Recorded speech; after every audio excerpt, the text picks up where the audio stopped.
তো আমাদের রাজ্যে নতুন সরকার এসছে, শুভেন্দু অধিকারী আমাদের নতুন মুখ্যমন্ত্রী। চিংড়িঘাটার ফ্লাইওভার থেকে যোগা ইভেন্ট সমস্ত কিছু আমাদের রাজ্যে হচ্ছে। আস্তে আস্তে আমরা মোটামুটি কিছু জিনিস পজিটিভ দেখতে পাচ্ছি। শুধু শুভেন্দু অধিকারীকে আমি একটা রিকোয়েস্ট করব, আমাদের আইটি সেক্টর, কর্পোরেট সেক্টর যেগুলো রয়েছে সেদিকে একটু নজর দেওয়ার জন্য। এমনিতে সব কিছু ভালো, চাকচিক্য সমস্ত কিছু রয়েছে, মানুষ খুশি, কিন্তু আদতে সত্যি খুশি এটা একটু খোঁজ নিতে হবে। কারণ কাজ করার জন্যই সবাই কিন্তু যায় সেখানে, ওভারটাইম করার জন্যও যায় অনেকে, কিন্তু সেই ওভারটাইমের জন্য কি তাকে পে করা হচ্ছে, কিংবা আগে থেকে বলা হচ্ছে যে ওভারটাইম হবে, কিংবা নাইট করার জন্য কি পে করা হচ্ছে?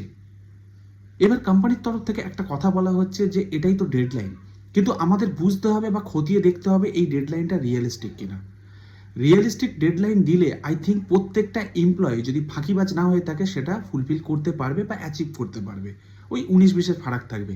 কিন্তু যদি ডেডলাইন হয় আনরিয়ালিস্টিক, যেটা অ্যাচিভ করা সম্ভব না, তখন স্ট্রেচ করতে হয়, তখন নাইট করতে হয়। সেটা করতেও কিন্তু অনেকের সমস্যা নেই, কিন্তু প্রশ্ন হচ্ছে সেই স্ট্রেচ করার জন্যে তাকে কি এক্সট্রা পে করা হচ্ছে, নাইট করার জন্য কি এক্সট্রা পে করা হচ্ছে, সেটা কিন্তু খতিয়ে দেখার সময় এসে গেছে। আমি নিজেও এই ফিল্ডের সঙ্গে যুক্ত থাকার পরে একটা জিনিস উপলব্ধি করেছি, বিশেষ করে কলকাতার আইটি সেক্টরগুলোতে। সেটা হচ্ছে আমরা কাজ করাবো কিন্তু আমরা পে করাবো না, আমরা কাজ করাবো কিন্তু আমরা রেসপেক্ট দেবো না, আমরা কাজ করাবো সমস্ত কিছু নিয়ে নেব কিন্তু উইদাউট এনি ইনফরমেশন। এরকম প্রচুর এমপ্লয়ি আছে যারা অফিসে যান, জানে আজকে বাড়ি ফিরবেন, কিন্তু হঠাৎ করে মাঝপথে জানতে পারে যে আজকে ফিরতে পারবেন না, কারণ টাইট ডেডলাইন রয়েছে, কিংবা আমাদের এই কাজটা শেষ করতেই হবে।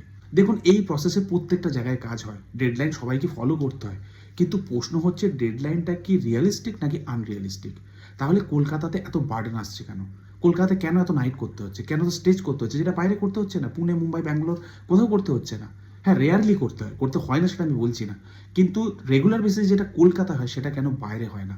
ডেডলাইন তো সবাই ফেস করে, ডেডলাইন সবাই মিট করে, ডেডলাইন একটা প্রসেসের অঙ্গ, তবুও কেন কলকাতায় এই সমস্যাটা দীর্ঘদিন ধরে রয়েছে? আমার মনে হয় এটা দেখার সময় এসে গেছে। তাই নতুন সরকার এসছে, আমার মনে হয় এই জিনিসটা এখন দেখা দরকার। যেরকম আপনারা প্রত্যেকটা জিনিস দেখছেন, প্রত্যেকটা সেক্টর দেখছেন, গুছিয়ে তোলার চেষ্টা করছেন, সেরকম আমার মনে হয় এরকম প্রচুর ছেলেমেয়ে রয়েছে আইটি সেক্টরে কাজ করে, তাদের দিকটাও দেখা দরকার। যদি এরকম কোনো গাইডলাইন করে দিচ্ছেন বা জিনিসটা খতিয়ে দেখছেন এক্স্যাক্টলি প্রবলেমটা কোথায়, আমার মনে হয় এই দীর্ঘদিনের সমস্যা থেকে আমরা মুক্ত হতে পারবো।